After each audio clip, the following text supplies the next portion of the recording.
नमस्कार साथियों, बहुत बहुत स्वागत है आपका सुधा हिंदी क्लासेस में। हम भक्ति काल के अंतर्गत कृष्ण भक्ति काव्य धारा को देख रहे हैं और पिछली क्लास में हमने सूरदास को देखा था और उनकी रचनाओं को देखा था। आज की क्लास में हम कुछ और भक्त कवियों को देखेंगे और सबसे पहले देखते हैं नंददास जी को। इनका जन्म 1533 ईस्वी में हुआ था, गांव रामपुर सूकर या सोरो क्षेत्र उत्तर प्रदेश में। इनका निधन 1583 ईस्वी में हुआ था और इनके गुरु का नाम विट्ठलनाथ था। ये अष्टछाप के कवियों में सबसे छोटे माने जाते हैं और ये तुलसीदास के चचेरे भाई भी माने जाते हैं। इनके पिता का नाम जीवन राम था, जो तुलसी के पिता आत्माराम के छोटे भाई थे। इन्होंने नृसिंह पंडित से संस्कृत का ज्ञान प्राप्त किया था। ये आरंभ में राम भक्त थे और बाद में विट्ठलनाथ के प्रभाव से कृष्ण भक्त हो गए थे। इनकी रचनाओं को देखते हैं। इनकी रचनाएं बहुत सारी हैं, सबके नाम देखेंगे क्योंकि परीक्षाओं में पूछी जाती हैं। इनकी रचना है अनेकार्थ मंजरी, मान मंजरी, विरह मंजरी, रूप मंजरी, रस मंजरी, भंवर गीत, रास पंचाध्यायी, सिद्धांत पंचाध्यायी, सुदामा चरित, नंददास पदावली, रुक्मणी मंगल, श्याम सगाई, प्रेम बारह खड़ी, गोवर्धन लीला, दसम स्कंद भागवत और अनेकार्थ माला। ये सभी रचनाएं जो हैं वो बहुत ही महत्वपूर्ण हैं और परीक्षाओं में पूछी जाती रही हैं, तो इन सभी को आप लोग याद करिएगा, ध्यान रखिएगा। नागरी पिछाड़ी सभा काशी ने इनकी निम्नलिखित और रचनाओं की सूची प्रस्तुत की, यानी 4 रचनाएं इनकी और मानी हैं: दान लीला, मान लीला, ज्ञान मंजरी और नाम चिंतामणि। आगे बढ़ते हैं। नंददास की रचनाओं के संदर्भ में कुछ विशेष तथ्यों को देखते हैं जो परीक्षाओं में पूछे जाते हैं। जैसे अनेकार्थ माला, अनेकार्थ मंजरी और मान मंजरी पर्यायवाची कोश हैं। विरह मंजरी 12 मासा पद्धति में रचित भावात्मक काव्य है। वहीं रूप मंजरी प्रेमाख्यानक लघु काव्य है। रूप मंजरी स्वप्न में कृष्ण को देखती है तथा उनसे प्रेम करने लगती है। ऐसा माना जाता है कि नंददास की प्रेमिका का नाम रूप मंजरी ही था।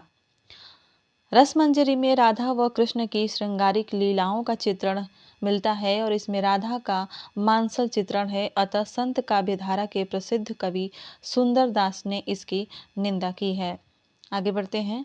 रास पंचाध्यायी नंददास की सर्वश्रेष्ठ रचना है और रोला छंद में रचित है। प्रतीकात्मक रचना है और गोपियां व राधा आत्मा का प्रतीक है व कृष्ण परमात्मा के प्रतीक हैं। इस रचना के कारण शुक्ल जी ने नंददास को जड़िया कवि की उपाधि दी थी। तो यहाँ ये भी पूछा जा सकता है कि नंददास को जड़िया कवि किसने कहा था, तो वो शुक्ल जी ने कहा था। शुक्ल जी ने कहा था कि और कवि सब गढ़िया, नंददास जड़िया। वियोगी हरि ने रास पंचाध्यायी को हिंदी का गीत गोविंद कहा है। आगे देखते हैं। ये सभी तथ्य बहुत ही इंपॉर्टेंट है, हर एक तथ्य अपने आप में 1-2 प्रश्नों का आंसर हो जाएगा। सिद्धांत पंचाध्यायी में वृंदावन, मथुरा, राधा, गोपियां, मुरली की आध्यात्मिक व्याख्या की गई है। भंवर गीत का कथानक भ्रमर गीत के समान ही है। अंतर है तो केवल इतना कि सूरदास की गोपियां जहां भावुक हैं, वहीं नंददास की गोपियां वाचाल एवं तर्कशील हैं। नंददास के संदर्भ में कुछ और विशेष तथ्यों को देखते हैं। जैसे कि 252 वैष्णवन की वार्ता में नंददास को तुलसीदास का चचेरा भाई बताया गया है। मूल गोसाई चरित में नंददास को तुलसीदास का गुरु भाई बताया गया है और गुलाब राय ने नंददास को तुलसी का चचेरा भाई एवं गुरु भाई दोनों माना है। आगे बढ़ते हैं। अष्टछाप के कवियों में सबसे ज्यादा काव्य शास्त्रीय ज्ञान वाले नंददास ही थे और अष्टछाप के कवियों में सबसे ज्यादा रचनाएं नंददास ने ही लिखी हैं। भाव पक्ष एवं कला पक्ष की दृष्टि से अष्टछाप के कवियों में सूरदास के बाद दूसरा स्थान नंददास का ही है। इनके बारे में आलोचकों के कथन भी देख लेते हैं जो काफी महत्वपूर्ण हैं, क्योंकि कथन परीक्षाओं में पूछे जाते हैं। सबसे पहले गुलाब राय का कथन देखते हैं। गुलाब राय कहते हैं कि नंददास की गोपियों में बुद्धिवाद का बाहुल्य है। उन्होंने उद्धव को दर्शन की तर्क भूमि में पछाड़ने का प्रयत्न किया है। वहीं गणपति चंद्र गुप्त कहते हैं कि भक्ति काव्य और लौकिक काव्य की कड़ी को जोड़ने वाले कवि नंददास ही हैं। क्लास में आगे बढ़ने से पहले अगर आप इस चैनल पर पहली बार आए हैं तो चैनल को सब्सक्राइब अवश्य कर लीजिएगा। ये class UP TGT, PGT, UGC, net, JRF उन सभी प्रतियोगी परीक्षाओं के लिए महत्वपूर्ण है जिसमें हिंदी साहित्य का इतिहास लगा हुआ है। रामचंद्र शुक्ल का एक कथन देखते हैं। ये कहते हैं कि नंददास कृत रूप मंजरी दोहा चौपाई में रचित प्रेमाख्यानक काव्य है। इसकी नायिका निर्भयपुर के राजा धर्मवीर की पुत्री रूप मंजरी है। रूप मंजरी प्रबंध काव्य है जिसमें परकिया भाव है। अगले जो भक्त हैं वो हैं कुंभन दास। इनका जन्म 1468 ईस्वी में जमुनावती गोवर्धन क्षेत्र में हुआ था और इनका निधन 1583 ईस्वी में हुआ था। ये अष्टछाप के कवियों में सबसे वरिष्ठ यानी सबसे बड़े थे उम्र में। इन्होंने सबसे पहले 1492 ईस्वी में वल्लभाचार्य से पुष्टि मार्ग की दीक्षा ली थी। इनका कंठ मधुर था तो इसलिए वल्लभाचार्य ने मंदिर में कीर्तन का कार्य इन्हें सौंपा था। कुंभन दास की कोई स्वतंत्र रचना उपलब्ध नहीं है। प्राच्य विद्या विभाग कांकरोली से 186 तथा नाथ द्वारा पुस्तकालय से इनके 367 पद प्राप्त हुए हैं। कुंभन दास के गायन की प्रशंसा सुनकर अकबर ने इन्हें फतेहपुर सीकरी बुलाया था, जहां इन्होंने बिना इच्छा के यानी बिना मन के एक पद सुनाया था। उन्होंने कहा था कि संतन कहाँ सीकरी सो काम, आवत जात पन्हैया टूटी, विसर गयो हरि नाम। तो ये पंक्ति जो है परीक्षाओं में पूछी जाती है कि किसकी पंक्ति है। आचार्य रामचंद्र शुक्ल ने कुंभन दास के बारे में लिखा है कि ये पूरे विरक्त और धन मान की इच्छा से कोसों दूर रहते थे। अगले जो भक्त कवि हैं वो हैं चतुर्भुज दास। इनका जन्म 1530 ईस्वी जमुनावती गोवर्धन क्षेत्र में ही हुआ था और इनका निधन 1585 ईस्वी में हुआ था। ये कुंभन दास के सबसे छोटे पुत्र थे और इन्होंने विठलनाथ से पुष्टि मार्ग की दीक्षा ली थी। रचनाओं की बात करें तो इनकी रचनाएं हैं चतुर्भुज कीर्तन संग्रह, मधुमालती, द्वादश यश, भक्ति प्रताप, हितजू को मंगल, ये पूछा जा चुका है, हितजू को मंगल, कीर्तनावली और दान लीला। आगे बढ़ते हैं। डॉक्टर नगेंद्र ने मधुमालती, द्वादश यश और भक्ति प्रताप को अष्टछाप के चतुर्भुज दास की रचनाएं न मानकर राधा वल्लभ संप्रदाय के चतुर्भुज दास की रचनाएं माना है। इनकी कुछ एक महत्वपूर्ण पंक्ति देख लेते हैं। ये कहते हैं कि जसोदा कहाँ कहो हो बात, तुम्हारे सुत के करतब मोह पे कहीं न जात। ये पंक्ति परीक्षा में पूछी जा चुकी है तो उसको भी आप लोग ध्यान रखिएगा। अगले जो भक्त कवि हैं वो हैं कृष्णदास, जो बहुत ही इम्पोर्टेंट हैं। इनसे प्रश्न पूछा जाता है। इनका जन्म 1496 ईस्वी चिलोतरा गुजरात में हुआ था और इनका निधन 1578 ईस्वी में हुआ था। इन्होंने 1510 में वल्लभाचार्य से पुष्टि मार्ग की दीक्षा ली थी। ये कुशाग्र बुद्धि के थे, तेज बुद्धि के थे, प्रखर बुद्धि के थे, अतः वल्लभाचार्य ने इन्हें प्रबंधन का कार्य सौंपा था। अपने साथियों के बीच ये अधिकारी के नाम से प्रसिद्ध थे।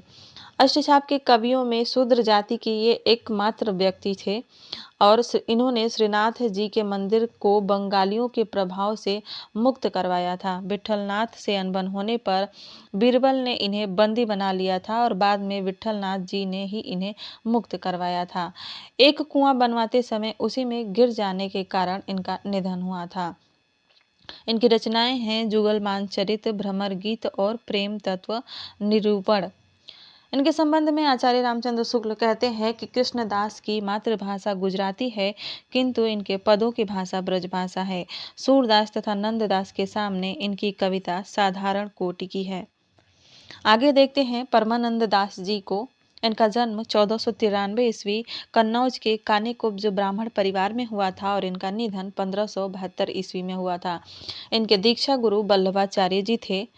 इनकी कोई स्वतंत्र रचना उपलब्ध नहीं है। इनके पदों का संग्रह परमानंद सागर के नाम से प्रकाशित हुआ जिसमें 835 पद हैं। काव्य सौष्ठव की दृष्टि से परमानंद दास सूरदास व नंददास के बाद अष्टछाप के तीसरे बड़े कवि हैं। सूरदास के बाद वात्सल्य से संबंधित सबसे ज्यादा पद परमानंद दास ने ही लिखे हैं। तो ये भी प्रश्न बन सकता है कि सूरदास के बाद वात्सल्य से संबंधित सबसे अधिक पद किसने लिखे, तो वो होंगे परमानंद दास। इन सभी तथ्यों को आप लोग बारीकी से ध्यान रखिएगा। ये अष्टछाप के एकमात्र ऐसे कवि हैं जिन्होंने विष्णु के सभी 10 अवतारों का वर्णन किया है। ये तथ्य भी बहुत ही महत्वपूर्ण है। इनके संबंध में रामचंद्र शुक्ल कहते हैं कि वात्सल्य में परमानंद दास की जो तन्मयता है वह सूर्य के समकक्ष ठहरती है, कहीं कहीं तो उनसे भी अधिक है। अगले जो भक्त कवि हैं वो हैं गोविंद स्वामी। इनका जन्म 1505 ईस्वी में हुआ था, ग्राम आंतरी भरतपुर राजस्थान में, और इनका निधन 1585 ईस्वी में हुआ था। इनके गुरु का नाम विट्ठल नाथ था। इनकी कोई स्वतंत्र रचना उपलब्ध नहीं है। इनके पदों का प्रकाशन गोविंद स्वामी के पद नाम से करवाया गया है, जिसमें 252 ये 252 है 252 पद हैं। ये अष्टछाप के कवियों में सूरदास के बाद दूसरे सबसे बड़े संगीतज्ञ थे। तो ये तथ्य भी बहुत ही महत्वपूर्ण है। ऐसा माना जाता है कि तानसेन ने इनसे भी संगीत की शिक्षा ली थी।